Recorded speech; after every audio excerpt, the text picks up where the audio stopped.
श्रीमद् भागवतम प्रथम स्कंद दूसरा अध्याय 25वां श्लोक। हम लोगों ने चर्चा करी थी कि तमोगुण से श्रेष्ठ है रजोगुण और रजोगुण से श्रेष्ठ है सतोगुण। और इसकी एक उपमा से दृष्टांत से समझाया गया था कि जैसे पृथ्वी से आने वाली लकड़ी से श्रेष्ठ है धुआं और धुआं से श्रेष्ठ है अग्नि। अब क्यों है उसके आप जानते हो, हम दोबारा नहीं रिवाइज कर रहे। तो अब ये बात तो शास्त्र के अनुसार है ही।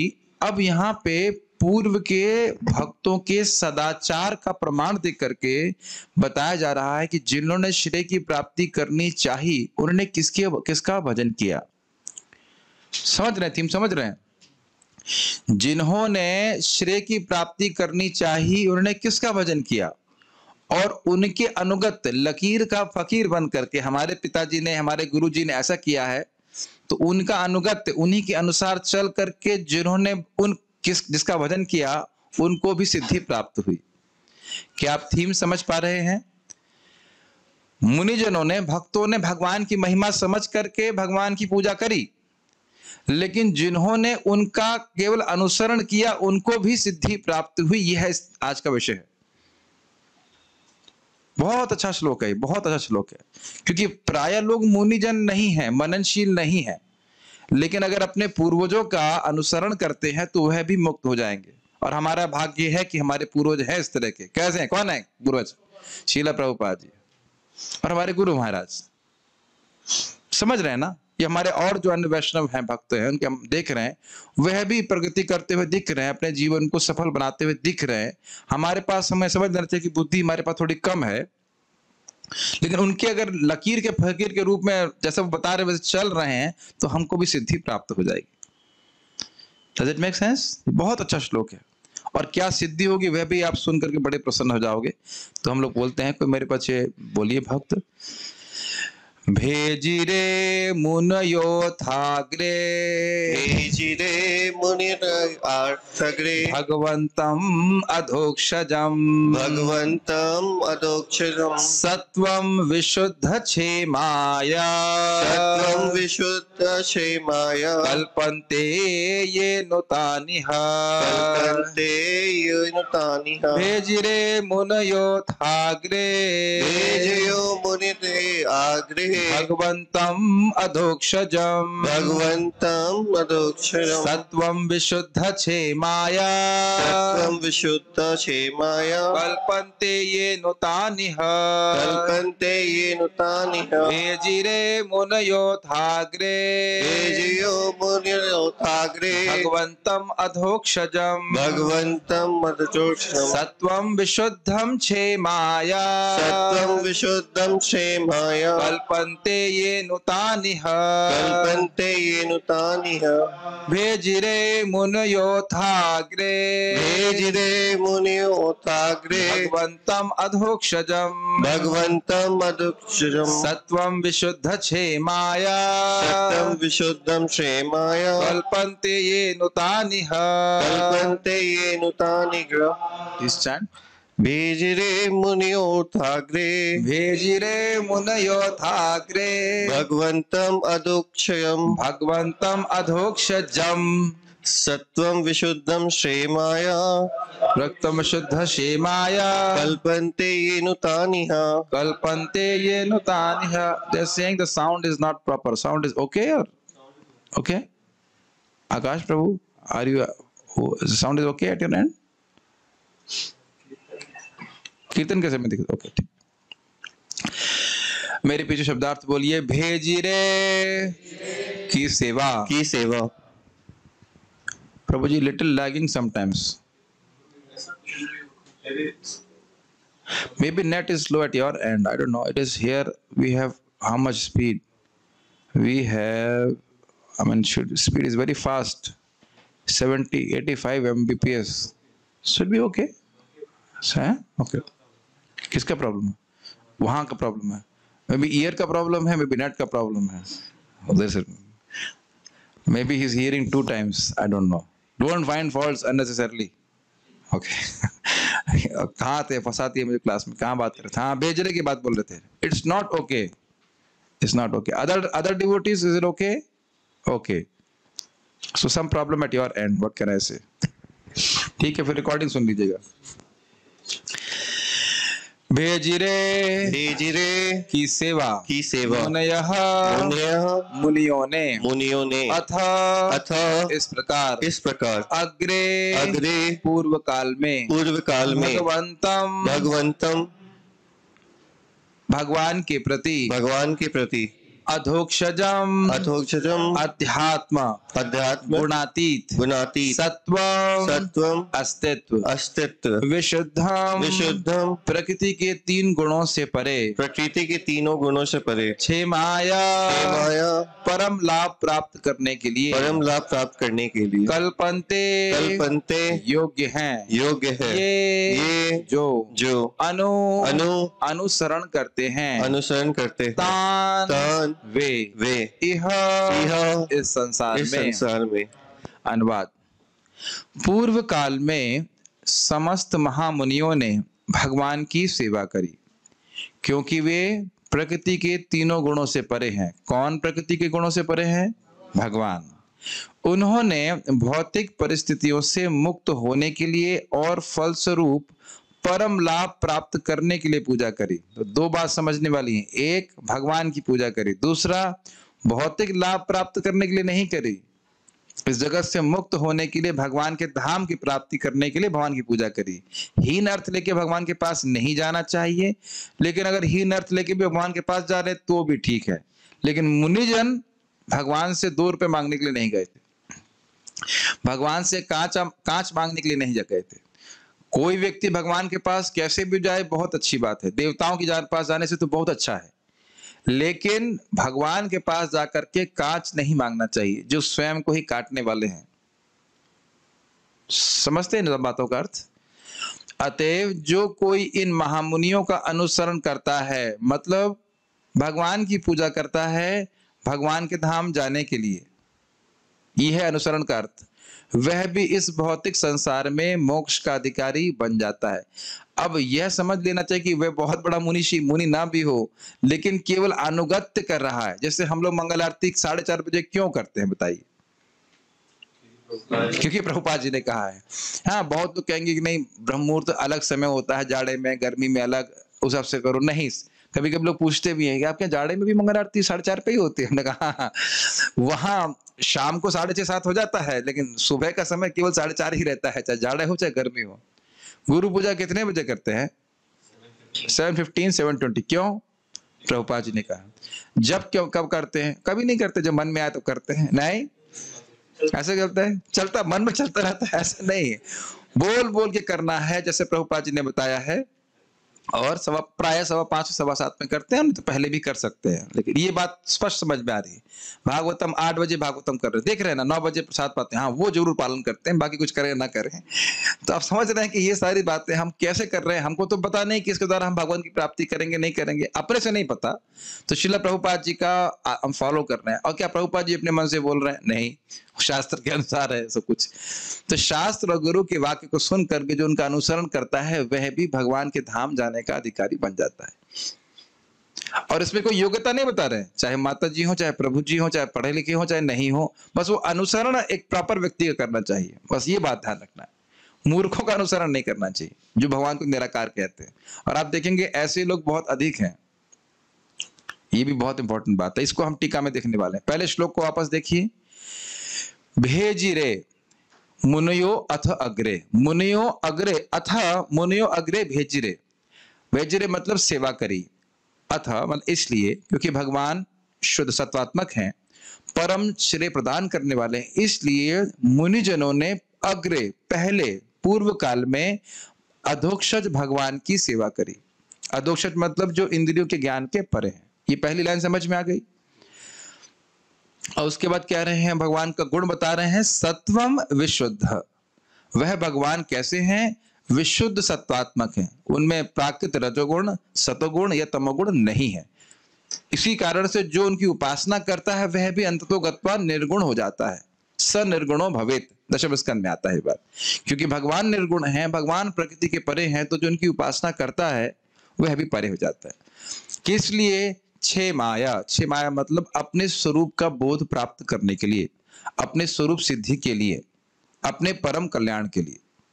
देखिए एकदम स्पष्ट है, क्षेमाया मतलब ये नहीं बोल रहे हैं कि भौतिक लाभ प्राप्त करने के लिए। वो समझ रहे हैं कि भगवान की पूजा, भगवान कृष्ण की पूजा या विष्णु की पूजा हमें क्यों करनी चाहिए।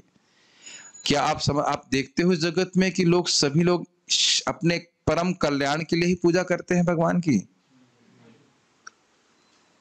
मैं फिर से रिपीट कर रहा हूं प्रश्न, क्या हम देखते हैं इस जगत में लोग भगवान कृष्ण की भी पूजा अपने परम कल्याण के लिए ही करते हैं? ऐसा नहीं है। तो ये भगवान की पूजा करने वाले ऐसे ही कम, और अपने कल्याण के लिए भगवान की पूजा करने वाले और भी कम। अंतर देख रहे हैं ना दोनों में? ठीक। तो कह रहे कल्पन्ते, शेमाया अपने परम कल्याण के लिए पूजा करते हैं, और कल्पन्ते और उस कल्याण के योग्य भी बन जाते हैं। कल्पन्ते का अनुवाद दिया है ना प्रभुपाद जी, योग्य, वो योग्य भी बन जाते हैं। ये अनुतान इह, यानी मुनियों ने पूजा करी तो वह अपने परम कल्याण के लिए अपनी स्वरूप को प्राप्त करने के अधिकारी बन गए। ये अनु, और जिन्होंने उनका अनुसरण किया, तान इह मतलब इस जगत में वह भी योग्य बन गए। मतलब मुनिजन, प्रभुपाद तो भगवान के धाम गए, उनके जो अनुगत हुए वह भी भगवान के धाम गए, और जो उनके अनुगत हैं हम लोग भी भगवान के धाम जाएंगे। क्या आपको लग रहा है श्लोक बड़ा प्रोत्साहन देने वाला है? सूत गोस्वामी बोल रहे हैं, हम अपने मन से तो नहीं बोल रहे, श्लोक आपके सामने देख लीजिए। इसीलिए मैं बड़ा उत्साहित है श्लोक बोलने के लिए। एक श्लोक ही कितना उत्साह देने वाला है, क्योंकि यही प्रॉब्लम है। अगर आपका उत्साह रहे भक्ति में तो क्या है, फिर कुछ है ही नहीं। भक्ति करना है और उसके बाद उत्साह रहे तो फिर तो कोई कठिनाई है नहीं ना। उत्साह डाउन, अगर मन में संशय आ गया कि भाई हम पहुंचेंगे कि नहीं पहुंचेंगे, तो फिर व्यक्ति प्रयास नहीं करेगा। लेकिन क्या डाउट है बताइए? एकदम स्पष्ट बोल रहा है, सबने भगवान की प्राप्ति करी, उनके जो पीछे लगे, उनके जो पिछलग्गू हैं, अब तो समझ में आया है, जो उनके पिछलग्गू हैं, जो लकीर के भगीन, अरे भाई तुम लोग कुछ नया करो। नहीं, प्रभुपाद जी ने बोल दिया 4:30 बजे मंगल आरती, इतने बजे जप, इतना माला, ये बस यही करेंगे और यह भी हमको भगवान की प्राप्ति करा देगा। एकदम क्लियर है? सब कुछ क्लियर है कि किसकी पूजा करनी है, किस लिए पूजा करनी है, एकदम क्लियर। ठीक है। सारार्थ दर्शनी किसने लिखी है, किसी को याद है? शिला विश्वनाथ चक्रवर्ती ठाकुर। इसमें बहुत सारी कॉम्प्लिकेटेड बातें बताएंगे, तो थोड़ा देखने का प्रयास कीजिए। पहले लिंक हम देख रहे हैं, पूर्व काल के भक्तों ने भगवान वासुदेव की ही पूजा करी, तो उनके सदाचार के द्वारा इस तथ्य को स्थापित कर रहे हैं। भाई ये आपने देखा इस जगत में कि लोग दुर्गा जी और शिव जी की पूजा केवल इसलिए करते हैं क्योंकि मम्मी करती थी या पापा करते थे। देखा है आपने? ये सहज होता है। हाँ, वो अलग बात है कि उनको ये पता नहीं होता कि पिताजी को भी पता नहीं कि क्यों करते हैं, क्योंकि उनके पिताजी करते हैं। तो आप देख रहे हैं कि सदाचार को लोग फॉलो करते हैं। ये बहुत गंभीर बात है। मैं इसके लिए भक्तों को प्रेरित करता हूं कि आप लोग सुबह आइए जूम पे और जप करते हुए देखिए भक्तों को। मतलब जो लोग भी बाहर हैं और जो लोग मंदिर में हैं वो तो अपने में व्यस्त है, वो तो अपना कहीं पे भी जप कर सकते हैं। मतलब करें नहीं करें है कि नहीं, उनको भी मंदिर में आकर, अगर मंदिर में आ गए तो मंदिर में बैठ के जप करना चाहिए। तो आप क्यों नहीं करते हो? तो मैं ऑफिस में करता हूँ। ऑब्वियसली अगर मैं मंदिर में लैपटॉप खोलूंगा, कहेंगे दुकान क्यों खोलनी है यहाँ पे, तो उनको डिस्टर्ब नहीं हो, इस कारण से हम ऑफिस में करते हैं। नहीं तो अगर हमको वहाँ फ्रीडम देते जाए तो वहाँ भी कर सकते हैं। मेरे एक मन में इच्छा थी, बताए भगवान मेरी सारी इच्छा पूर्ण करते हैं। जब मंदिर में भक्तों को सोता हुआ देखता था मैं, तो मेरे मन में आता था कि माइक पे जोर से बोलूं, सोना बंद करो। मैं चिल्ला नहीं रहा माइक के ऊपर, ये सोने का समय नहीं है। तो वहां तो मंदिर में तो पूरा नहीं हो पाया, लेकिन जूम पे जरूर पूरा हो गया। बीच बीच में हम बोल सकते हैं हरे कृष्णा कृष्णा कृष्णा हरे हरे, हरे राम राम राम हरे हरे। और नाम लेके भी बोल सकते हैं, ए प्रभु जी, ए माता जी, क्यों सोते हो? बहुत प्रसन्नता होता है मुझे किसी को जगाने में। जब कितनी महत्वपूर्ण बात है। प्रभुपाद जी कहीं बोले हैं जप करो और सो जाओ, तो यार विनोद की बात बोल रहे थे, लेकिन बात बोल रहे हैं कि भगवान सारी इच्छा पूर्ण करते हैं। हमें प्रभुपाद जी को पालन करना है, बात उनकी पालन करनी है, और लोगों के मन में संदेह होता है। मैं फिर से रिपीट करूंगा जो मैं कई बार कह चुका हूं। परम पूज्य जयद्वैत महाराज जी ने कहा, प्रभुपाद जी बड़ा आसान लगता है, 16 माला का जप करें, 4 नियमों का पालन करें और हम इसी जन्म में भगवान के पास पहुंच जाएं। और कभी आप इस पर सोचें कि भगवान के पास पहुंच जाए तो उसका मतलब क्या है? भगवान के पास पहुंच जाए। फिर आप लेफ्ट राइट नहीं देखेंगे, फिर ये नहीं कहेंगे कि 16 माला करना कठिन है। उससे कहीं अधिक कठिन कार्य हम लोग जगत में करते हैं जिनका फल कुछ भी नहीं है, तुच्छ है कि नहीं? प्रणय प्रभु, आप मुझसे अधिक मेहनत करते हैं कि नहीं करते हैं? ईमानदारी से बोलिए, है कि नहीं? अपना बिजनेस चलाने के लिए करते हैं, और आपसे भी अधिक लोग और बिजनेस के लिए मेहनत करते हैं, लेकिन क्या वह हमको मुक्त कराने वाला है? हमें कोई प्रॉब्लम नहीं, बिजनेस करिए, करना प्रॉब्लम, लेकिन सुबह उठ करके स्नान करके भगवान का नाम जप करने में कोई इतनी मेहनत तो नहीं है।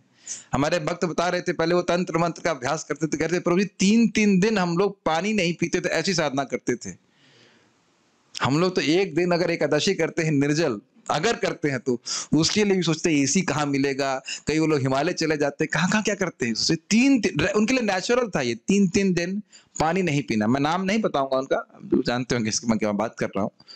ऐसी साधना करनी पड़ती है। हमें क्या करना है, केवल 2 घंटा, जब उसमें भी रो रहा है, पानी भी पी सकते हो, अगर ज्यादा भूख लगे 2-4 प्रसादम भी खा लो तो स्थिति है। तो ये दिखाता है कि विश्वास नहीं है। देखिए शास्त्र सामने है फिर भी विश्वास नहीं करते। तो प्रभुपाद जी कहे, तुम्हें क्या लगता है मैं तुम्हारे संग धोखा करने के लिए आया हूँ? तो विश्वास रखिए और करिए, शास्त्र के अनुसार विश्वास रखिए और निश्चित पार हो जाएंगे। जब वैकुंठ से विमान आएगा तब कहेंगे अरे प्रभुपाद जी तो सच बोल रहे थे। अभी हो सकता हो डावाडोल चलता हो, लेकिन अभी जब आएगा विमान तब समझ में आएगा। तो बड़े उत्साह से करना चाहिए।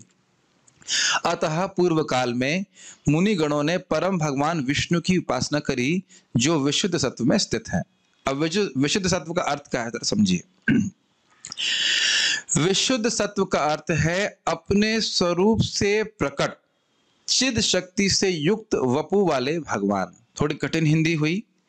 भगवान के स्वरूप से ही, उनकी स्वरूप शक्ति से चिद शक्ति कहते हैं, वह प्रकट होती है। तो उस चिद शक्ति से युक्त वाले भगवान को विशुद्ध सत्व कहा जाता है। तो कहेंगे प्रभु जी कौन किसका कारण है? भगवान के स्वरूप से चिद शक्ति प्रकट हुई और चिद शक्ति से बना हुआ उनका शरीर है, तो उनका शरीर चिद शक्ति से बना है, तो वह तो उनके ही स्वरूप से आई। ये सोचने की जरूरत नहीं है। भगवान की शक्ति और भगवान में कोई भेद नहीं है, केवल शब्दों को इस तरह से रखा जा रहा है। सभी चीज का स्रोत भगवान ही है, तो उनकी शक्ति जो चिद शक्ति है वो कहां से आ रही है? भगवान से आ रही है। जैसे आप समझ सकते हो कि सूर्य तेजमय है या नहीं, और वो तेज कहां से आ रहा है? आप समझ में आया? सूर्य तेजमय है कि नहीं, अग्निमय है, और वो प्रकाश और तेज कहां से आ रहा है? अब क्लियर हुआ? अच्छा, उसमें कितना मात्रा में अंधकार है सूर्य में? एकदम नहीं है ना। उसी तरह से विशुद्ध सत्व का अर्थ है उसमें प्राकृत रजोगुण तमगुण सत्वगुण भी नहीं है। मैं फिर से रिपीट कर रहा हूं, विशुद्ध सत्व में प्राकृत मटीरियल भौतिक सत्वगुण रजोगुण तमगुण कुछ भी नहीं है। क्या ये हम समझ पा रहे हैं? यस। ऐसा नहीं है कि रजोगुण तमगुण माइनस सत्वगुण इज इक्वल्स टू विशुद्ध सत्व। जैसे शुद्ध घी का मतलब क्या है? इसमें शुद्ध घी का मतलब है इसमें कोई एडल्ट्रेशन नहीं हो तो शुद्ध घी हो गया। लेकिन विशुद्ध सत्व का अर्थ ये नहीं है। विशुद्ध सत्व बिल्कुल अलग वस्तु है, वो चिद शक्ति का प्राकट्य है। मेरी हिंदी समझ में आ रही है आपको? ठीक है। भगवान का विग्रह सत्वगुण से प्रकट नहीं होता है, जैसा कि मायावादी लोग कहते हैं कि ब्रह्म जब वो सत्वगुण का संपर्क करता है तो वह विष्णु के स्वरूप में प्रस्तुत होता है। ये भगवान के प्रति सबसे बड़ा अपराध है। भगवान विष्णु या कृष्ण का स्वरूप कभी भी सत्वगुण का नहीं होता। जिससे कहे कि सूरज में थोड़ा थोड़ा अंधकार है, मानेंगे आप? उसी प्रकार से भगवान विष्णु का स्वरूप बिल्कुल शुद्ध सत्वात्मक है, चिद शक्ति का विलास है, वह कभी भी गुणों के द्वारा प्रभावित नहीं होता। ठीक है? गुणों के प्रभावित क्या? गुण है ही नहीं उसमें, मतलब प्राकृत गुण नहीं है। इसका मतलब ये नहीं कि आध्यात्मिक गुण नहीं है, क्योंकि हम आगे पढ़ने वाले हैं कि भगवान के दिव्य गुण तो ऐसे हैं जो आत्मरामी पुरुष हैं, जो इस जगत में किसी भी वस्तु से आसक्त नहीं होते, वह भी भगवान के प्रति आकृष्ट होते हैं। तो उनके दिव्य गुण है, ये समझ लेना होगा। ठीक है? क्योंकि श्रुति कहती है विद्या अविद्याभ्याम भिन्नम, भगवान विद्या और अविद्या दोनों से भिन्न है। अब ये क्या है? माया के 3 शक्तियां हैं, विद्या अविद्या, कोई हेल्प करे, एक और था, विद्या अविद्या और प्रधान। यस, विद्या अविद्या और प्रधान। तो प्रधान आप जानते हैं जगत की वस्तुएं इंग्रेडिएंट्स देने वाला कार्य होता है। अविद्या जीव के स्वरूप को ढकने वाली शक्ति है, और विद्या उसको यह अनुभूति कराती है कि वो शरीर नहीं है, लेकिन स्वरूप का अनुभूति नहीं करा सकती। तो ना तो भगवान प्रधान के प्रोडक्ट हैं, मेरी भाषा समझ में आई? हमारा शरीर प्रधान के द्वारा आ रहा है कि नहीं, ग्रहण कर रहे हैं। ना भगवान अविद्या के प्रोडक्ट है, जो हमारा ज्ञान है अविद्या का प्रोडक्ट है कि नहीं, ठीक है, आवरणात्मिका, प्रक्षेपात्मिका, सारे भाषा आप समझते हो। और ना भगवान विद्या है, विद्या मतलब बहुत जो सत्वगुण है वो भी नहीं, उससे परे है, उससे भिन्न स्थिति है। तो ये यहाँ पे कोटेशन दिया जा रहा है, समझ पाए? ठीक। साथ ही स्मृति शास्त्र कहते हैं छाया तपौ यत्र ना गृध्र पक्षौ, भगवान में विद्या या अविद्या नहीं है जिससे जीव के प्रति पक्षपात का भाव होता है। श्रीमद् भागवतम 8.5.27।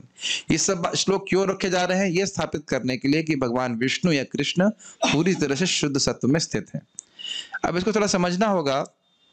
अविद्या के कारण जीव अपने स्वरूप को भूल जाता है, इसे कहते हैं आवरणात्मिका शक्ति। और उसके बाद उस पर प्रक्षेपण होता है, प्रक्षेपात्मिक शक्ति कार्य करती है, जिससे मतलब वह अपने को मानने लगता है कि वह शरीर है। क्या ये बातें समझ पा रहे हैं श्रीकांत जी प्रभु जी? अविद्या के द्वारा पहला चीज क्या होता है? क्या होता है? आवरणात्मिका, हम भूल जाते हैं कि हम हैं कौन। फिर प्रक्षेपात्मिका, कार्तिक प्रभु क्या बोला मैंने, कौन सा शब्द यूज किया? प्रक्षेपात्मिका, किसी को भी इनअटेंटिव नहीं रहने दूंगा मैं, ठीक है। प्रक्षेपण का मतलब क्या होता है? फेंक देना। फेंकने का मतलब है जो मैं नहीं हूं उससे दूर अपने चित्त में हम भावना कर लेते हैं कि मैं शरीर हूं या मैं मन हूं। ग्रहण कर पा रहे हैं? ये मत सोचिएगा कि हम बाहर से बोल रहे हैं। प्रभुपाद जी इन शब्दों को खूब इस्तेमाल करते हैं, on the way to Krishna में भी इस्तेमाल करते हैं। वो अलग बात है कि हम ध्यान नहीं देते हैं शायद। उसके बाद क्या होता है जरा देखिए, क्या आप इस जगत में किसी से द्वेष करते हैं? नहीं प्रभु जी, हम सब स्वरूप सिद्ध हैं, हमें नहीं। क्या आपको कोई ऐसा व्यक्ति है जो पसंद नहीं आता? हाँ। क्या आपको व्यक्ति पसंद आता है? इसे कहते हैं राग और द्वेष। तो ये राग और द्वेष क्यों होता है? अपने आप को शरीर मानने के कारण। राग उनसे होता है जो हमें इंद्रिय तृप्ति देते हैं, और द्वेष उनसे होता है जो इंद्रिय तृप्ति नहीं देते। समझ में आ रहा है ये बात? और उसके बाद होता है अभिनिवेश, मतलब बस भय होता है, ये शरीर छूट जाएगा तो क्या होगा। ये समझ रहे हैं ना इस बात को? तो भगवान इन सारे प्रभावों से बिल्कुल ऊपर हैं, इसलिए भगवान को किसी से द्वेष नहीं होता। क्या आपको याद है भगवान गीता में बोलते हैं समोहम सर्वभूतेषु नामे द्वेषस्तु न प्रिय? याद आ रहा है? भगवद गीता का श्लोक है। भगवान कहते हैं मैं सभी के प्रति सम हूं, मैं किसी से द्वेष नहीं करता और मैं किसी से प्रेम नहीं करता। फिर क्या बोलते हैं? ये तू भजन्ति माम भक्त्या मयि तेषु चाप्यहम्, लेकिन जो मेरा प्रेम से भजन करते हैं मैं उनमें हूं और वो मुझ में है। ये दोनों ही बातें भगवान की हैं, लेकिन ये सब भगवान के दिव्य गुण हैं। ग्रहण कर लिया? ठीक है। सत्य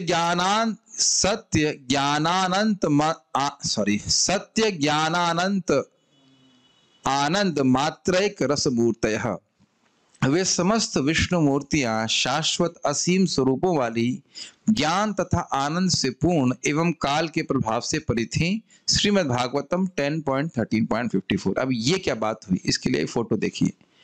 आपको यहाँ पे कृष्ण दिखाई पड़ रहे हैं, कृष्ण सेंटर में है, और बहुत सारी विष्णु मूर्तियां दिख रही हैं, और आपको ये दिख रहा है कि ये विष्णु मूर्तियां ग्वाल बाल जो थे वह ट्रांसफॉर्म होकर विष्णु स्वरूप में प्रस्तुत हो रहे हैं। इतनी समझ में आ रही बात? मैं जानबूझ के फोटो रखा। ये ब्रह्म विमोहन लीला का ये भाग है, आप जानते हैं इस बात को। जब एक ब्रह्मा जी ने उनके ग्वाल बाल चुरा लिए थे, बछड़े चुरा लिए थे, तो भगवान अपने आप को विभिन्न ग्वाल बालों में और बछड़ों के रूप में विस्तारित किए थे, और डंडी के रूप में भी विस्तारित कर लिए थे, आभूषणों के रूप में भी विस्तारित कर लिए थे भगवान कृष्ण, और वो सारे विष्णु स्वरूप थे। तो 1 साल के बाद जब ब्रह्मा जी आते हैं, तो फिर जब वो भगवान के सामने आते हैं, तब भगवान उनको ये स्वरूप प्रस्तुत करते हैं। ये देख रहे हैं स्वरूप, भगवान विष्णु के स्वरूप देख रहे हैं। इस संबंध में वो श्लोक बोला जा रहा है, सत्य, ये सारी विष्णु मूर्तियां शाश्वत थी, ज्ञानमय थी, अनंत थी और आनंद मात्र थी। उनमें और कोई मतलब सच्चिदानंद विग्रह थी, और कुछ उसमें अंतर नहीं था, मतलब उसमें कोई प्राकृत वस्तु नहीं थी। तो ये सब बातें स्थापित करने के लिए कि भगवान विष्णु का स्वरूप शुद्ध सत्वात्मक होता है, ये श्लोक बोले गए।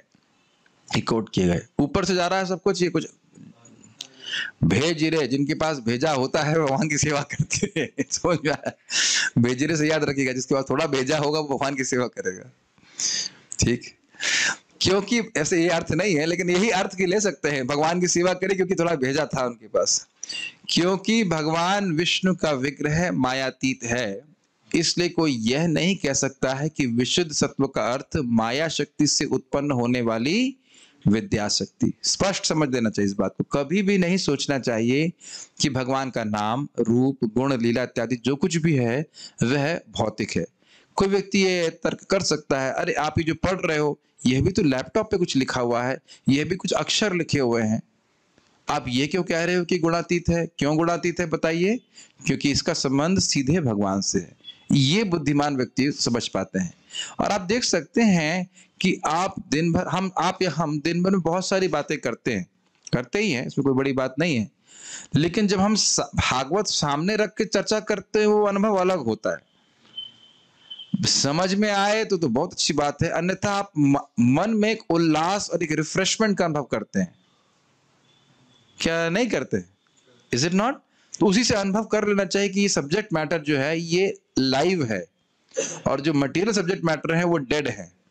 जो हम आज सुबह प्रभुपाद जी के तात्पर्य में इंग्लिश में पढ़ रहे थे, mundane subject matters are dead, material subjects are dead, और इसीलिए हम सभी लोग उससे उकता जाते हैं। आपने अनुभव किया है? रियली बोर हो जाते हैं। और हम लोग कुछ विशेष नई बातें नहीं करते, ऑब्वियसली कुछ बातें नई भी होती हैं, लेकिन फिर भी एक उल्लास, एक रिफ्रेशमेंट का, एक मन में प्रसन्नता का अनुभव हर व्यक्ति करता है अगर भागवत कथा में थोड़ी सी भी उसकी रुचि है। Make sense? एवरी टाइम ये भगवत गीता पढ़िए, कुछ आपको नया वस्तु होगा, ये इसमें मनन कीजिए तो बहुत अच्छा लगेगा। तो जब कृष्ण कथा की ही आप विशिष्टता देख पा रहे हैं तो भगवान विष्णु कितने विशेष हैं समझ लीजिए। वैसे भी कृष्ण कथा और कृष्ण में कोई अंतर नहीं है। तो ये कभी नहीं सोचना चाहिए कि भगवान विष्णु भी माया के प्रोडक्ट हैं, बिल्कुल भी नहीं। ये समझ में आ गया आप लोगों को? और जिसको ये समझ में आएगा वह भगवान विष्णु की उपासना करेगा, और जब वो करेगा तो स्वाभाविक रूप से भगवान उसको माया से पार कर देंगे। सीधी सीधी बात। ये इतनी आसान बात है नहीं, ऐसा नहीं है कि सबको समझ में आता है। मैं फिर से रिपीट करूंगा, मैंने आपको बताया था कि सुबह जब के समय एक लड़का वो डिवोटी ही था, मतलब नया डिवोटी होगा, जब कर रहा होगा, उसने मेरे से बोला कि अरे भगवान राम को भी पाप भोगना पड़ा। हमने कहा वो पता है कुछ भगवान के बारे में? तो सत्य ना मालूम होने के कारण लोग इस प्रकार की धारणा करते हैं कि भगवान कृष्ण का जो यदुवंश था वो इसलिए ध्वंस हो गया क्योंकि क्या नाम था उनका, धृतराष्ट्र की पत्नी गांधारी ने शाप दिया। वो कुछ नहीं है, कोई भगवान पे शाप चलता नहीं है। वह तो केवल एक बहाना लेकर के लोगों को धोखा देने के लिए ऐसा करते हैं। भगवान के सारे पार्षद उनके पास वापस चले गए थे, समझ रहे हैं? तो इसलिए तत्व, जब तक हम तत्व ठीक से नहीं समझेंगे भगवान की लीला कभी समझ में नहीं आएगी। इसलिए यहां मेहनत करेंगे तब दशम स्कंद ठीक से समझ में आएगा। जो व्यक्ति इन ऋषियों का अनुगमन करता है वह भी इह अर्थात इस जगत में क्षेमाया अर्थात मुक्ति के लिए योग्य बन जाता है। तो मतलब हम लोग बहुत बुद्धिमान नहीं है, लेकिन हम लोग आज ठीक है किससे सुन रहे हैं? श्रीला विश्वनाथ चक्रवर्ती ठाकुर जी से, प्रभुपाद जी से, पूर्ववर्ती आचार्य से सुनते हैं। वह भगवान के तत्व को समझने वाले हैं। हम तो बुद्धू लोग हैं, इतना तो मानो कि हम बुद्धू हैं, तभी हमारी बुद्धिमानी शुरू होती है। और अपना अगर व्यक्ति दिमाग लगाएगा तो कभी भगवान को ठीक से नहीं समझ पाएगा।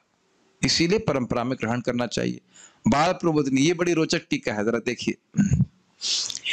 केवल अभी ही भगवान को लोग भजते हों ऐसा नहीं है, अपितु पूर्व में भी विवेकी जन भगवान का ही भजन करते आए हैं। ये इस श्लोक से कह रहे हैं। क्या आपने कभी सुना है अरे कृष्ण तो 5000 साल पहले आए, अभी भजन हो रहा है इनका?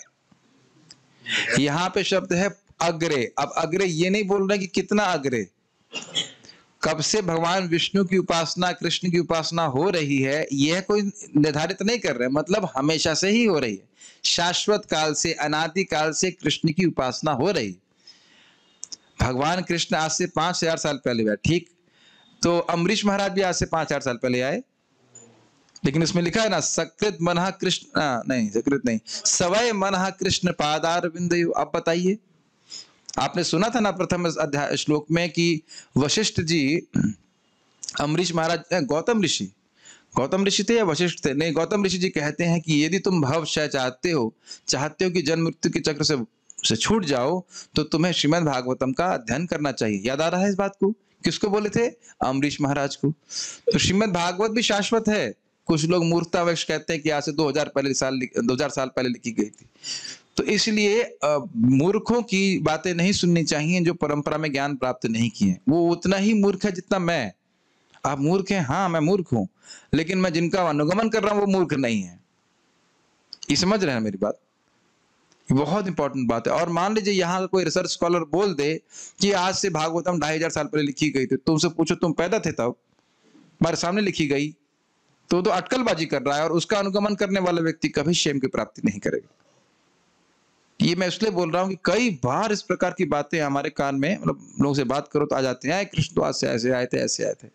नहीं, ठीक है। तो अभी भी भगवान की पूजा हो रही है और अनादिकाल से हो ही रही है। जो विवेकी हैं, जो समझ रहे हैं कि इस जगत में सुख नहीं है, ये जगत अशाश्वत है, ऐसे विवेकी पुरुष भगवान का भजन करते हैं।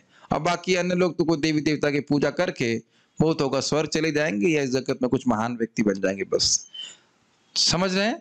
विवेकी शब्द यहाँ बहुत महत्वपूर्ण है। विवेकी मतलब समझ रहे हैं, सार असार को जानने वाले। सार वस्तु है भगवान और भगवान की भक्ति। असार क्या है? ये भौतिक जगत। जैसे श्रील प्रभुपाद जी ने अमेरिका में एक बहुत बड़ा डस्टबिन देखा, बहुत बड़ा डस्टबिन, और बोले पूरे भौतिक जगत को उस डस्टबिन में डाल देना चाहिए। इस प्रकार से भक्त लोग विरक्त हैं। आप सब लोग थोड़ा अभ्यास करना शुरू कर दीजिए। मैंने तो करना शुरू कर दिया है। I try to avoid mundane talks as much as possible, और उससे मुझे बहुत लाभ हो रहा है। मॉर्निंग प्रोग्राम किया, उसमें तो बिल्कुल टाइट है, उसमें कुछ मौका ही नहीं कुछ बात करने का भौतिक।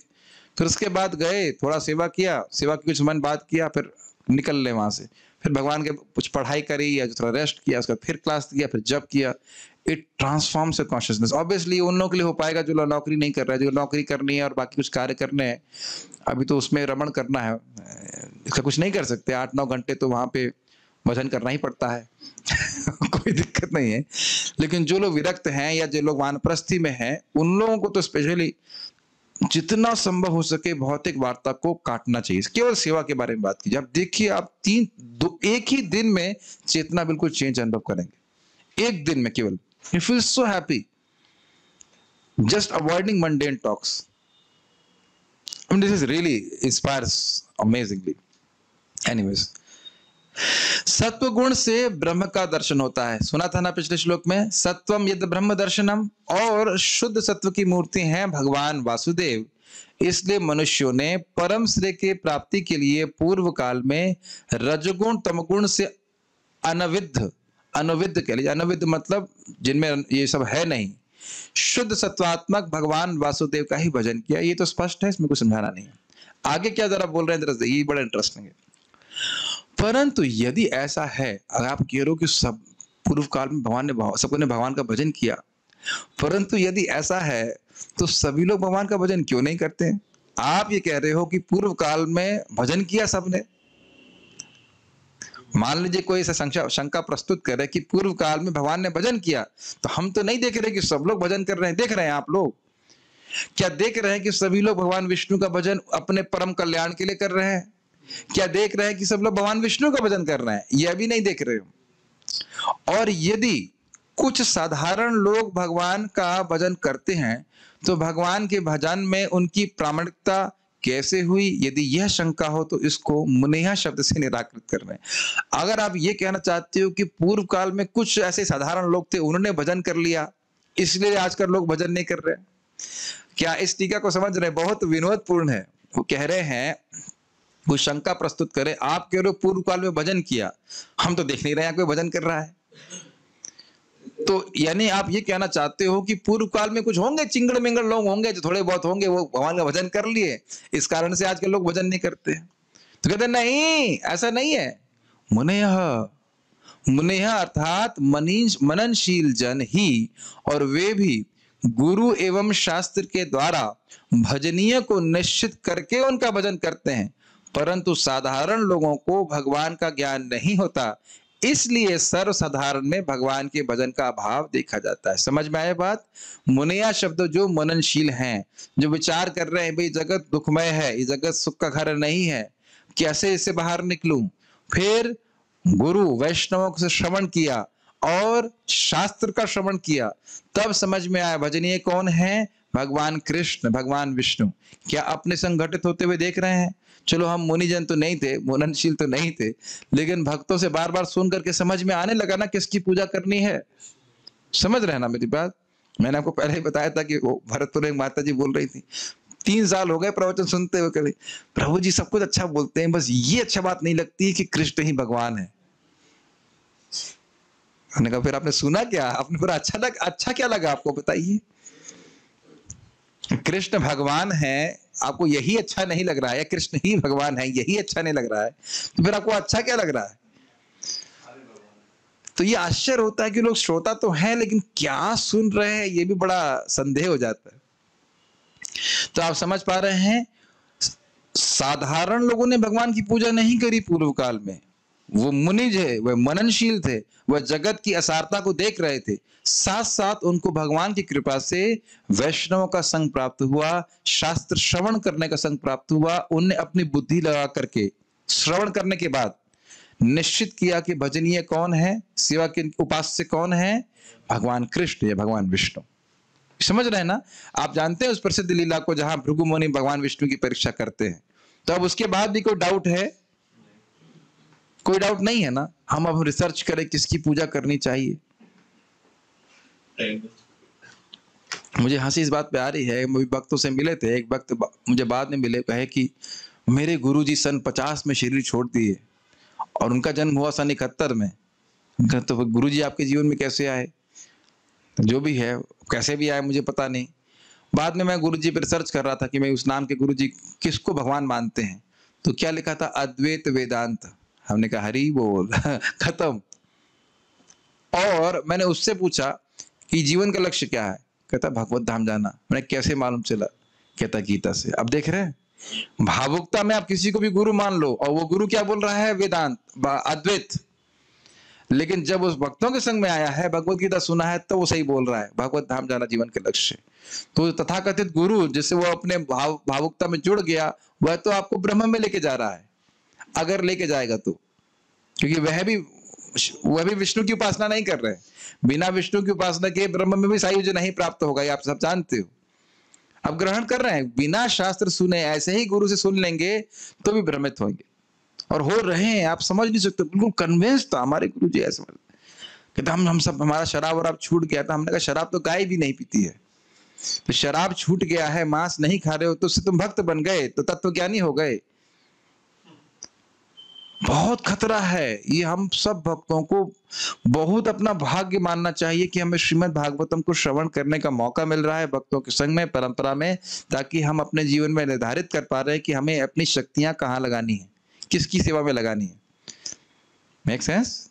क्योंकि एक बार आपने भगवान कृष्ण की उपासना शुरू कर दी, आप इस जगत में नहीं रह पाओगे। ये 100% बात है।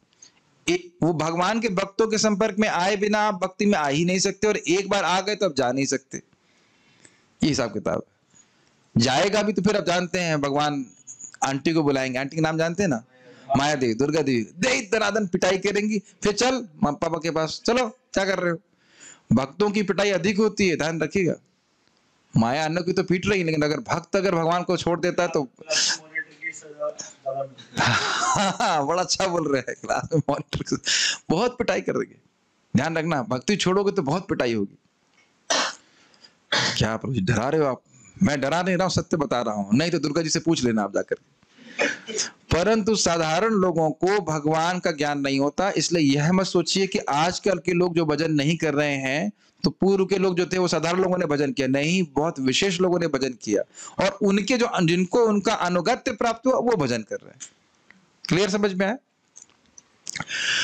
भगवत भजन दुर्गेय है, इसको सूचित करने के लिए कह रहे हैं अधोक्षजम। भगवान दुर्गेय मतलब समझना बड़ा मुश्किल है। जैसे सीधी सीधी बात, कई लोग ऐसा बोलते हैं, ये तो लॉजिक नहीं है, ये तो न्याय नहीं है कि जीवन भर पाप किया और एक बार राम बोल दिया और मुक्त हो गया। सुना है आपने से कई बार ऐसा लोग बोलते हैं, लोगों को समझ में नहीं आता है कि हरे कृष्णा करने से बस, केवल हरे कृष्णा करने से हम भगवान के पास चले जाएंगे। ये बताइए, हजारों हजारों लोगों को करना में प्रभु आप देखते हो प्रसादम खाते हुए खुद खिलाते हो कि नहीं? खिलाते हैं, बहुत अच्छा सेवा कर रहे हैं। आपको वाकई दिखता है कि वो जैसे वो एक एक कौर खा रहे हैं तो उन्हें करोड़ करोड़ यज्ञ का लाभ मिल रहा है? पार्थ प्रभु आप प्रसाद खाने में एक्सपर्ट हो, दिख रहा है? कभी दिखा आपको ऐसे? नहीं। लेकिन शास्त्र से सुनना चाहिए, शास्त्र से सुनना चाहिए कि भगवान का, अच्छी बात है, खाओ, कोई दिक्कत नहीं। प्रसाद ग्रहण करने वाला व्यक्ति एक कौर पे एक पता नहीं कितने करोड़ यज्ञ का लाभ उठा रहा है। अब ये बताइए, अगर कोई व्यक्ति ना सुने तो जीवन, और हाँ, और प्रसाद नहीं खा रहा है तो क्या हो रहा है? हर कौर के संग इस जगत में बंध रहा है। हम अपने मन से तो नहीं बोल रहे ना। भगवत गीता 3 अध्याय 13वां श्लोक देख लीजिए। जो श्लोक को नहीं सुन रहा है तो वो माताएं अपने बच्चों को, क्षमा कीजिएगा मैं शब्द यूज कर रहा हूं, लेकिन जहर खिला रही हैं।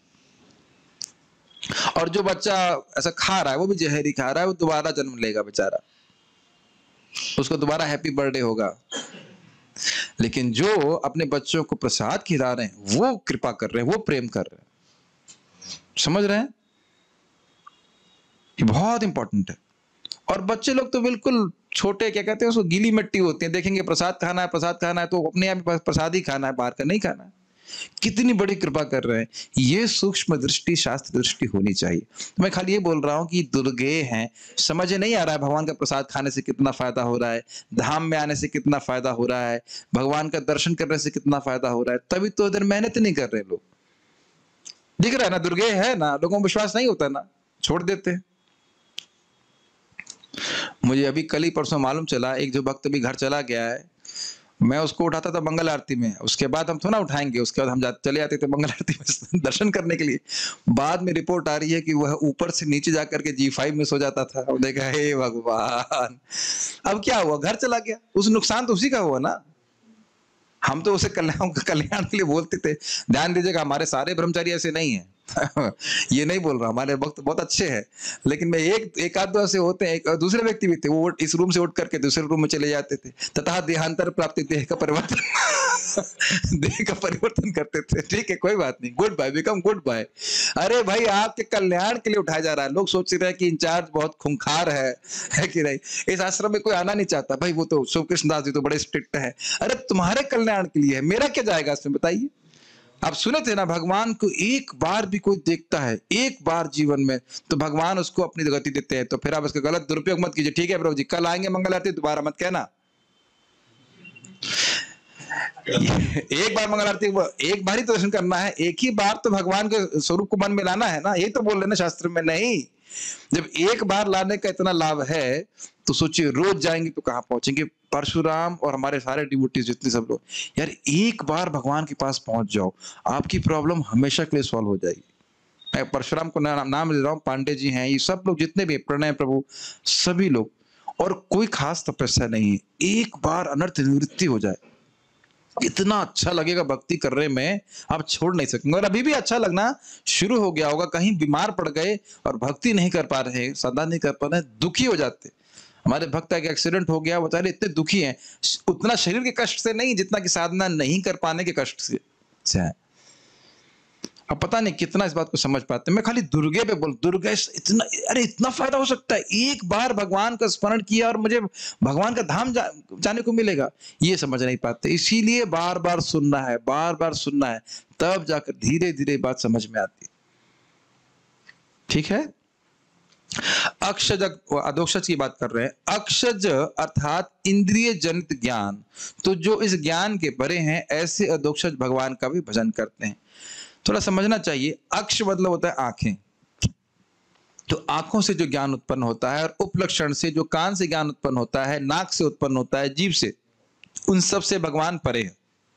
अब आप प्रश्न करेंगे, अरे जब हमारे इंद्रियों के परे हैं तो हम उनकी सेवा कैसे करेंगे? ये भी प्रश्न आ सकता है। गजब हैरान हूं भगवान, तुम्हें कैसे रिझाऊं मैं।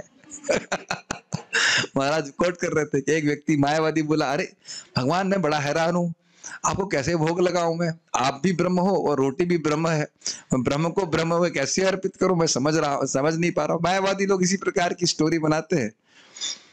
तो महाराज उस पर टीका कर रहे थे, अच्छा बेटा रोटी ब्रह्म है और तुम भी ब्रह्म हो, तो फिर तुम रोटी सान सान के ब्रह्म को ब्रह्म में क्यों खिलाते हो? तब तो तुम ये नहीं कहते कि जब हैरान हो भगवान तब तो नहीं कहते, तब तो तुम ब्रह्म नहीं होते हो। तो इस प्रकार से हम समझ सकते हैं कि भगवान की सेवा हम अपनी इंद्रियों से ही करते हैं। कृति साध्येत भवेत साध्या भावा स साधना विधा नित्य सिद्धस्य भावस्य प्राकट्यम इति साध्यतः। इन इंद्रियों से ही हमें भगवान की सेवा करनी है, लेकिन करनी वैसे है जैसे भगवान बता रहे हैं। जैसे भगवान का नाम उच्चारण हम कर सकते हैं। कौन सा नाम? हरे कृष्णा कृष्णा कृष्णा हरे हरे, हरे राम राम राम हरे हरे। अब बहुत सिंपल है। ये हरे कृष्ण मंत्र हमने अपनी बुद्धि से नहीं गढ़ा है, यह शास्त्र के द्वारा है, प्रभुपाद जी ने बताया है, तो हम उनका अनुगमन कर रहे हैं। आप समझ में आई बात? हम अपने मन से कल्पना नहीं कर रहे हैं कि भगवान का क्या नाम है, या अपने मन से कल्पना नहीं कर रहे हैं कि भगवान का नाम उच्चारण करने से हम उनके पास पहुंच जाएंगे। ये उपाय भगवान ने स्वयं बताया है और वह हमको गुरु परंपरा में प्राप्त है, तो हम बड़ी आसानी से कर सकते हैं। भगवान को हम देख सकते हैं। हाँ, मंदिर में जाइए, भगवान प्रभुपाद जी ने बताया है, शास्त्र बता रहा है कि ये भगवान है। भले हमको मूर्ति लग रही है, लेकिन वो एक्चुअली भगवान है। समझिए इस बात को, शास्त्र बोल रहा है। तो अगर शास्त्र की बात समझते हैं तो हाँ, भगवान सामने खड़े, उनको भोग भी लगा सकते हैं। श्रीनाथ जी आप रोज खाना बनाते हैं ना भगवान के लिए, आपके लिए सहज है, हाँ, भगवान के लिए खाना बनाते हैं। और जो व्यक्ति भक्त नहीं है, वो कहे भगवान कहाँ है, गजब हैरान हूं मैं, हैरान, वो जिंदगी भर हैरान ही होता रहेगा कि मैं कैसे खिलाऊं भगवान को। ग्रहण कर रहे हैं इस बात को? तो दुर्गे हैं, लेकिन अगर परंपरा में ज्ञान प्राप्त करें तो भगवान समझ में आते हैं, बिल्कुल भगवान सामने है, भगवान सेवा कर सकते हो। ठीक। मिश्र सत्व में तो ब्रह्मा जी आदि भी रहते हैं, इसलिए भगवान को उनसे पृथक करते हुए कह रहे हैं कि विशुद्धम, अर्थात किसी अन्य देवता की तरह। देखिए, हमें समझना होगा कि ब्रह्मा जी सत्वगुण बहुत अधिक है उनका, फिर भी कुछ रजगुण तमगुण हल्का मिश्रण हो सकता है, लेकिन भगवान की विशेषता ही बता रहे हैं कि नहीं, ये किसी देवता की तरह नहीं है, अपितु पूरी तरह प्राकृत गुणों के परे है, इसीलिए शब्द यूज कर रहे हैं विशुद्धम। इस प्रकार, अब इधर ध्यान पूर्वक सुनिए, बड़ा ही रोचक है। इस प्रकार भजन करके उनको क्या फल प्राप्त हुआ, यदि यह जिज्ञासा हो तो कह रहे हैं कि उनको क्या फल प्राप्त हुआ उसका तो कहना ही क्या, अपितु उनके अनुयायी भी मुक्त हो जाते हैं, इसलिए कह रहे हैं कल्पन्ते। अच्छा लगा सुनकर क्या आपको? उन मुनि जनों को क्या फल प्राप्त हो मत पूछिए आप, उनके चेले भी पहुंच गए भगवान के पास, ये कहना चाहते हैं। जो उनकी लकीर के फकीर थे वह भी मुक्त हो गए। तो समझ गए कैमित्य? ना समझ रहे ना कैमित्य मतलब, अरे जब चेला मुक्त हो गया तो गुरु जी का तो कहना ही क्या। ठीक। जो उन मुनिजनों का अनुवर्तन करते हैं, मतलब जैसा बताए वैसा करते हैं, वे भी क्षेमाया अर्थात स्वरूप के आनंद को कल्पन्ते अर्थात प्राप्त करने के योग्य हो जाते हैं। ये अर्थ है। ये बहुत गंभीर बात है। शिला प्रभुपाद जो स्वरूप सिद्ध हैं ही, गुरु महाराज स्वरूप सिद्ध हैं ही, लेकिन उनका अनुगमन, उनके चेले उनका अनुगमन करते हैं, केवल जय जयकार करके नहीं, जैसा वो बता रहे हैं वैसा करके अगर व्यक्ति करता है तो उसको भी वही सिद्धि प्राप्त होगी जो गुरु महाराज को प्राप्त हुई, जो शिला प्रभुपाद को प्राप्त। समझ रहे हैं मेरी बात? और ये गुरु महाराज एक्सपेक्ट करते हैं। अब ऐसा मैं कुछ बोलूंगा, मैं नाम तो नहीं रखूंगा, लेकिन मैंने देखा इस प्रकार से महान सन्यासी हैं हमारे इस्कॉन में, उनके काफी सारे शिष्य हैं इस्कॉन वृंदावन में। तो उन लोगों को मतलब जब महाराज जी आएंगे तो बहुत सारे लोग मंगल आरती के आ जाते हैं, सब लोग तुरंत बिरम तिलक लगा फट फट हरे कृष्ण जप करने के लिए, क्योंकि मुझे पता है महाराज जब ऑल्टर से उतरेंगे तो देखेंगे कौन है तो दिख जाते हैं। लेकिन ये वास्तविक अनुगमन नहीं हुआ। समझ रहे ना मेरी बात? ऐसा नहीं कि अब गुरु महाराज को सीसीटीवी लगाना पड़े तभी हम भजन करेंगे। अनुगमन समझना है, जो उन्होंने शिक्षा बता दी है उसके अनुसार चलना है। इसके लिए लोगों को शिक्षा गुरु पसंद नहीं होते हैं, पता है, दीक्षा गुरु पसंद होते हैं, क्योंकि वो पीछे नहीं लगते, वो पूछेंगे नहीं इतना, कभी मिले नहीं मिले, महाराज अपने सेवा में लगे हुए हैं। अब मेरे महाराज को क्या पता मैं क्या कर रहा हूँ, बताइए। प्रैक्टिकल जो मैं अपने अनुभव से बोल रहा हूँ, मैं अगर कोई ये ना मानूं कि भाई वो दिव्य शक्ति से युक्त हैं या कुछ सिंपल शब्द में करें, तो महाराज को पता नहीं ना मैं जब कर रहा हूं कि नहीं कर रहा हूं या क्या कर रहा हूं। लेकिन जिनके वो प्रकाश विग्रह हैं, किनके प्रकाश विग्रह हैं? मेरे गुरु महाराज किनके प्रकाश विग्रह हैं? परमात्मा के। इस सभी को अपने गुरु महाराज के संबंध सोचना चाहिए। ये कब बताया आपने? पढ़ाऊंगा, घबराओ मत, चैतन्य चरितामृत में पढ़ाऊंगा। दीक्षा गुरु, शिक्षा गुरु भगवान के प्रकाश विग्रह, नित्यानंद प्रभु के प्रकाश विग्रह हैं। तो वो अंदर से देख रहा है कि लड़का क्या कर रहा है। कि भगवान स्वयं बोलते हैं कि जब मैं देखता हूं कि कोई व्यक्ति अपने गुरु महाराज की आज्ञा का पालन बहुत अच्छे से कर रहा है तो भगवान बहुत प्रसन्न होते हैं। समझ रहे हैं ना मेरी बात? तो प्रभुपाद बड़ा स्पष्ट कहते हैं कि अगर गुरु नहीं भी है सामने तो उनकी शिक्षा ही, उनकी आज्ञा ही एक शिष्य का सबसे बड़ा गर्व है। समझ रहे हैं बात? प्रभुपाद जी श्रील भक्ति सिद्धांत ठाकुर जी से मैं समझता हूं 8 या 9 बार ही मिले होंगे पूरे जीवन में। तो ये बहुत इंपॉर्टेंट बात है। तो समझना चाहिए कि प्रभुपाद कैसे, मतलब हमारे जो मुनिजन श्रील प्रभुपाद जी ने कैसे भजन किया, हमारे गुरु महाराज कैसे कर रहे हैं, और हमने भी वैसे ही भजन भगवान का करना है। और चीटिंग करनी है तो केवल हम चीटिंग अपने आप से कर सकते हैं। ऐसे नहीं समझ में आ रहा है, लेकिन सोचिए इस रूम में उपस्थित सब लोग भगवान के धाम जा रहे हो और जूम पे जितने भी लोग हैं, और अगर मैं रह जाऊं, मतलब जो व्यक्ति भजन नहीं कर रहा है वह रह जाए, तो कितना खल जाएगा। अभी मैंने कभी बोला नहीं है, मैं ऐसी हैवी बातें बोलना नहीं चाहता हूं, लेकिन मैं बोल रहा हूं जितने भक्त यहाँ पे हैं 93 लोग हैं, ठीक है। जो व्यक्ति भक्ति नहीं कर रहा है, आप लोग तो कर रहे हो, मैं एग्जाम्पल दे रहा हूं। सोचो अपने आप को स्थिति में रखो कि मैं, कोई व्यक्ति 16 माला नहीं कर रहा है और बाकी सारे लोग, जो उसके सामने आया था, जो उसके 5 साल बाद आया था, वह 16 माला नियमित किया, 4 नियम का पालन किया और वो भगवान के पास चला गया, और किसी तरह से आपको मालूम चल गया अरे वो चला गया और मैं रह गया, मुझे दोबारा जन्म लेना पड़ेगा। कितना बड़ा घटना है ये। अभी भले लग रहा है कि इतना पछतावा होगा, तो क्यों पछता रहे हो? भगवान ने जीभ छोटी दी है क्या सबको? सबको जीभ बराबर दी है ना? समझ रहे हैं इस बात को? थोड़ा लगता है मैं कठोर बोल रहा हूं, लेकिन सोचिए, और हम भी भगवान के पास पहुंच गए तो कोई दिक्कत है कि दूसरा वाला पहुंच रहा है? वो तो कोई दिक्कत नहीं है ना। तुम भी आ जाओ, तुम भी आ जाओ, ऐसे करके। तात्पर्य प्रभुपाद जी का, धर्माचरण का प्रयोजन ना तो भौतिक लाभ प्राप्त करना है, ना ही आत्मा और पदार्थ के अंतर को बताने वाले सरल ज्ञान को अर्जित करना है। बहुत सुंदर बात है। धर्म का से तो आप पढ़ चुके हो, धर्म ही अपवर्गस्य नार्थो अर्थाय उपकल्पते, इसी अध्याय में पढ़े थे कि धर्म का प्रयोजन पैसा कमाने के लिए नहीं करना चाहिए, वो तो कोई दिक्कत नहीं समझना। लेकिन यहाँ पे भी संतुष्ट नहीं होना चाहिए कि मैं शरीर नहीं हूं, आत्मा। यह जान लेना भी पर्याप्त नहीं है। कैसे आत्मा को इस शरीर के जंजाल से निकाल करके भगवान के पास पहुंचाया जाए, यह सीखना है, इस विज्ञान को समझना है। बहुत सुंदर श्रील प्रभुपाद जी का तात्पर्य। धार्मिक अनुष्ठानों का चरम उद्देश्य अपने आप को भौतिक बंधन से छुड़ाना और उस दिव्य जगत में स्वतंत्रता का जीवन पुनः प्राप्त करना है जहां भगवान ही प्रधान रहते हैं। ये बहुत इंपॉर्टेंट है। अब मैं कुछ बातें, देखिए, स्वाभाविक रूप से कठोर बोलूंगा। मैं देख रहा हूं कि कुछ भक्त मंगल आरती आते हैं इसलिए क्योंकि मैं डांटता हूं, ये मैं डांटूंगा। ये उद्देश्य नहीं होना चाहिए मंगल आरती जाने का। समझ रहे हैं? मैं उन लोगों को बोल रहा हूं जो ऐसा करते हैं। प्रभु, अरे प्रभु जी देख तो नहीं रहे हैं। अरे तुम जाकर कृष्ण को देखने के लिए जा रहे हो, इसलिए नहीं जा रहे हो कि मैं देखूंगा कि नहीं देखूंगा। इस निम्न टाइप की भक्ति में क्यों पड़े हुए हो? वहां पे भगवान को देखने जा रहे हैं, और समझिए भगवान बड़े प्रसन्न होते हैं, भगवान भी आपको देखते हैं। ये समझ में आती है कि बात नहीं? कभी भगवान को देखा आपने सीरियस मूड में मंगल आरती में? कभी भी अरे इतने लोग क्यों आ गए, क्या ये लोग सब लोग वरदान मांगेंगे, क्या ये मांगेंगे, मैं कैसे दूंगा? भगवान को टेंशन है। भगवान कितने प्रसन्न होते हैं, आप कल्पना नहीं कर सकते। जैसे मैं अपनी बात करूं, अगर मैं भक्तों को जूम पे आता हुआ देखता हूं जप करते हुए, तो कितनी प्रसन्नता होती है। मैं अब हर एक का नाम नहीं बोलता हूं कि आप आए थैंक यू, मेरा जप हो नहीं पाएगा उसमें, आप आए बहुत बहुत धन्यवाद, लेकिन देख के ही प्रसन्नता होती है। भले ही व्यक्ति ना समझे कि मेरे को प्रसन्नता होती है, तो मेरे को प्रसन्नता होती है भजन करते हुए, भक्तों को देखते हुए। तो बताओ भगवान को कितनी प्रसन्नता होती होगी। प्रभुपाद जी कहते हैं, जब कोई गीता पढ़ता है, प्रभुपाद जी के लेक्चर में कहते हैं, बड़ा विनोद, तो कहते हैं भगवान बड़े प्रसन्न होते हैं। क्यों प्रसन्न होते हैं? कहते हैं अरे कोई तो गीता नहीं पढ़ रहा है, देखो ये बच्चा मेरा गीता पढ़ रहा है।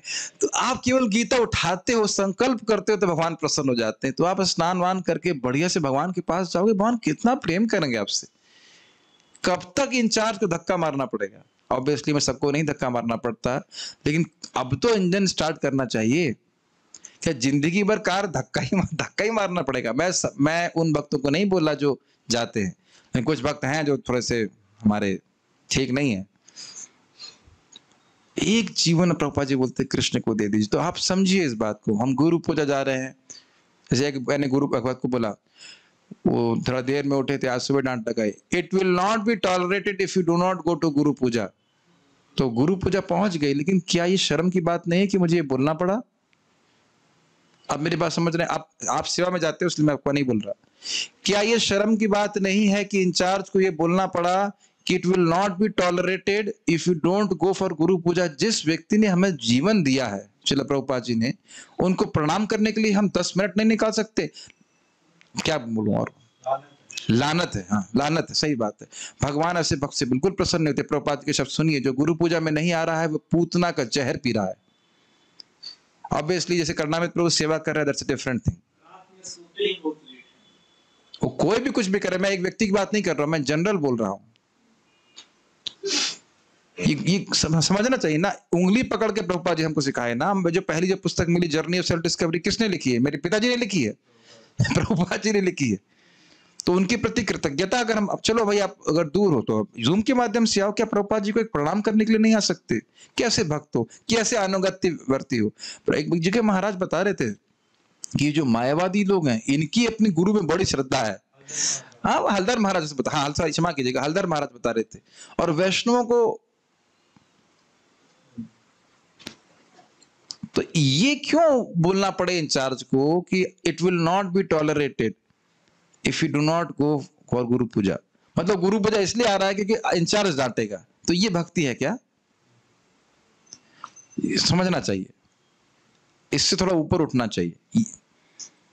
आप क्षमा कीजिएगा मैं थोड़ा सा बातें बोल रहा हूं, लेकिन ये अनुगत्य बहुत जरूरी, उत्साह होना चाहिए। प्रभुपाद जी के सामने जाएंगे, प्रभुपाद जी को प्रणाम करेंगे, भगवान को प्रणाम करेंगे। Is it not? At least as a matter of duty, at least. And it should be done as a matter of gratitude कि प्रभुपाद जी ने कितनी कृपा करी, कितना कठिनाई से सारे तात्पर्य लिखे हैं, इतनी बड़ी संस्था दी है हमको, ठीक है, हम भक्तों का संग दिया। ऑब्वियसली मैं उन भक्तों को फिर नहीं जोड़ रहा हूं उसमें, जो लोग बाहर काम करते हैं, बेचारों को नौकरी जाना पड़ता है, वो एक अलग बात है। बट जानबूझ करके नहीं आना, फिर ये एक अपराध बनता है, ठीक है। मैं खाली बात कर रहा था कि ये जो अनुष्ठान हम कर रहे हैं, नाम जप करने का, भागवत श्रवण करने का, ये सब कुछ का उद्देश्य बड़ा क्लियर होना चाहिए। क्यों कर रहे हैं? ताकि हम भगवान की प्राप्ति करें, तब उसके अनुसार हम ठीक ठीक प्रकार से अनुष्ठान कर पाएंगे। अतएव धार्मिक नियमों का संचालन स्वयं भगवान द्वारा होता है तथा धर्म का उद्देश्य महाजनों अर्थात भगवान के अधिकृत प्रतिनिधियों के अतिरिक्त और कोई नहीं जानता। भगवान के ऐसे 12 महाजन हैं जो धर्म के उद्देश्य को जानते हैं और वे सभी भगवान की दिव्य सेवा में लगे रहते हैं।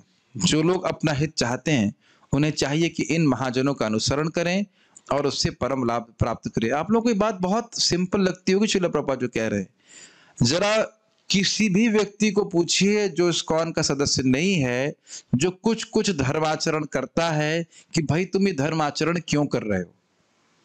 अगर वो करता है तो पहली बात तो लोग करते नहीं, ये चैलेंज है। जो भी व्यक्ति भक्ति में नहीं आया है उसे पूछिए कि तुम धर्माचरण क्यों करते हैं ना। लोग घंटी घुमाते रहते हैं, या तो पैसे के लिए करेंगे या फिर किसी देवता की उपासना करेंगे, और भगवान के पास पहुंचना है, वैकुंठ पहुंचना है, यह तो इक्वेशन में ही नहीं है, पता ही नहीं है, बिल्कुल पता नहीं। एक सूत्र और भी आपको सीखना होगा कि हमें पता चला क्योंकि हमने भक्तों का श्रवण किया, तो हमें भी मौका देना चाहिए अन्य लोगों को भगवान के बारे में सुनने का, श्रवण करने का, तब धीरे धीरे वो समझ पाए, ठीक है। मैंने 2 श्लोक एक्स्ट्रा रखे हैं यहाँ पे ताकि लोगों को मालूम चल जाए कि वो 12 महाजन हैं कौन, ठीक है। मेरे पीछे बोलिए, स्वयंभू नारद। पीछे का मतलब समझते हैं आप लोग? पीछे मतलब होता है अनुगत्य, अनुगत्य नहीं समझे, सुन रहे थे।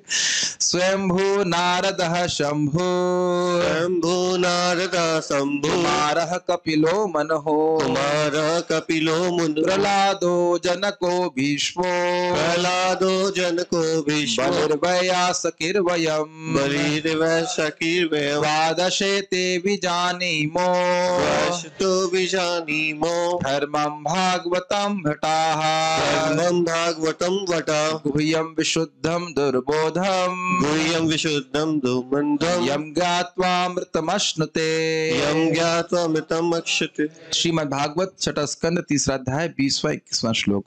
स्वयंभू, स्वयंभू कौन है? ब्रह्मा जी, स्वयं ब्रह्मा भगवान से प्रकट हुए। नारद जी। शंभू मतलब शिव शंभू, महादेव शिव जी, तो वो भी भगवान के भक्त हैं, भागवत है, महाभागवत है। कुमार मतलब चार कुमार, कपिल मतलब कपिल भगवान, मनु मतलब मनु महाराज, प्रहलाद, जनक मतलब माता सीता के पिता भीष्म देव, बलि मतलब बलि महाराज, व्यासकी मतलब सुखदेव गोस्वामी और वयम मतलब यमराज। ये 12 लोग जो हैं ये महाजन हैं। द्वादश एते विजानीमो, ये 12 लोग इस भागवत धर्म को जानते हैं। हे भटा, हे भटा मतलब हे मेरे दूतों, हे मेरे दूतों, यह भगवान को जानते हैं। गुह्यम विशुद्धम दुर्बोधम, ये भागवत धर्म कैसा है, ये भक्ति कैसी है? गुह्य है और विशुद्ध है, यानी त्रिगुणातीत है और दुर्बोध है। आप याद है ना, दुर्गेय है, दुर्बोध है। समझ में नहीं आता, एक नाम से अनंत जन्मों के पाप नष्ट हो गए, समझ में नहीं आता। भौतिक बुद्धि से आप समझ में नहीं आता, इसलिए डस्टबिन का उपयोग करें। समान तर्क को डस्टबिन में डाल के बस ये समझें कि हाँ ये भगवान की अनंत शक्ति से युक्त भक्ति का मार्ग है। अच्छा, दुर्बोध है तो उसका मतलब हम समझ ही नहीं पाएंगे। तो कहते नहीं, यम ज्ञात्वा, जो इसको समझ लेता है, अमृतम अश्नुते, वह अमृत को चखने वाला हो जाता है। अमृत मतलब यहाँ वाला अमृत नहीं जिसको पीन करके सोमरस टाइप का, जैसे नहीं, अमृतम मतलब भगवान की प्राप्ति करेगा। अब एक समझना होगा कि मान लो यमदूत कहे भाई दुर्बोध है, तो हम समझेंगे कैसे? तो ये वही बात मैंने श्लोक क्यों रखा है, जो व्यक्ति इन 12 महाजनों की सुनता है वह इस भागवत धर्म को समझ जाएगा। यह श्लोक किससे सुन रहे हैं हम? यह श्लोक किससे सुन रहे हैं? वयम से, यानी कि यमराज जी सुन रहे हैं। क्या हम लोग भीष्म देव से भागवत में सुनते हैं? प्रथम स्कंद में सुनेंगे। क्या हम ब्रह्मा जी से सुनेंगे? हाँ। नारद जी से सुनेंगे? हाँ। मनु महाराज से? हाँ। कपिल देव से? बिल्कुल। चार कुमारों से चौथा स्कंद, प्रहलाद महाराज से 7वां स्कंद, जनक अगर हम वैदेह जी को लें 11वें स्कंद में, तो हम सुने थे उसमें। और कौन रह गए? बलि महाराज जी, बिल्कुल। सुखदेव गोस्वामी तो पूरा भागवती बोले हैं। तो जो इनसे सुन लेगा तो समझ में आ जाएगा। तो आप ये भी समझ लीजिए, कोई प्रश्न करे भाई हम कौन से मुनियों के पीछे चले, तो ये 12 मुनि हैं, इनसे सुन लेना चाहिए। जैसे यमराज जी स्वयं ही कहते हैं, जिह्वा न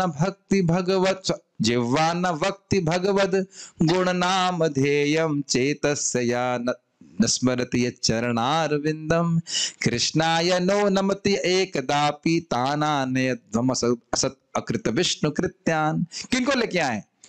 जिन्होंकि जीव ने एक बार भी भगवान का नाम नहीं बोला। कौन सा नाम?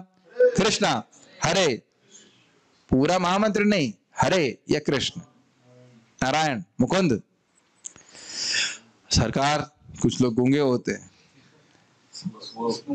तो ठीक है, तो मन में स्मरण कर सकता है। चेतस से न स्मरते, एक बार भी स्मरण नहीं किया। सरकार कुछ लोग पागल होते हैं, तो ना प्रणाम कर दूं। भाई सारी भक्ति कठिन है, क्या भगवान को प्रणाम करना भी कठिन? हाँ प्रभु जी, स्लिप डिस्क हो गया, सभी को स्लिप डिस्क हो गया है। डिस्क नहीं स्लिप हो गया, ये दिमाग स्लिप हो गया है। इसलिए भगवान को हम नमस्कार भी नहीं करना चाहते हैं। प्रभु जी नमस्कार करने के लिए मंदिर आना पड़ेगा। ये बताइए, जगत में कोई वस्तु भगवान से भिन्न है? नहीं है, ये तो जानते सिद्धांत। तो जो आपके लैपटॉप के स्क्रीन में भगवान दिख रहे हैं वो भगवान के अलग हैं, क्या वहां प्रणाम नहीं कर सकते? बिल्कुल कर सकते हैं। अरे पानी, हाँ पानी पीने के लिए पानी के पास जाना चाहता है, बता देंगे। मैं खाली बोल रहा हूँ कि हम तो भैया मंगल आरती भी दिखा रहे हैं आपको, तो क्या उसमें भी नहीं आ सकते? आकर के प्रणाम कर सकते हैं। और एज अ मैटर फैक्ट जो लोग ऑनलाइन आएंगे वो देखेंगे कि बहुत अच्छा दर्शन प्राप्त होता है। श्याम सुंदर का देखते हैं, कोई डिस्ट्रैक्शन नहीं। कभी कभी कहते हैं प्रभु जी मंदिर में माता जी लोग होती हैं तो हमें डिस्टर्ब होता है, तो ऑनलाइन में तो कुछ भी नहीं होता है। ऑनलाइन में केवल श्याम सुंदर दिखते हैं, कृष्ण बलराम दिखते हैं, गौ माता दिखते हैं, कुछ ना कुछ बहाना। एक भक्त को मैंने पूछा, ब्रह्मचारी को, आप भागवत में नहीं आते? वो माता जी लोग रहते हैं ना वहां, मुझे डिस्टर्ब हो जाता है क्लास में। मैंने कहा भाई वाह, तो फिर आप बाहर कभी निकलते नहीं है क्या, केवल रूम के अंदर ही रहते हैं?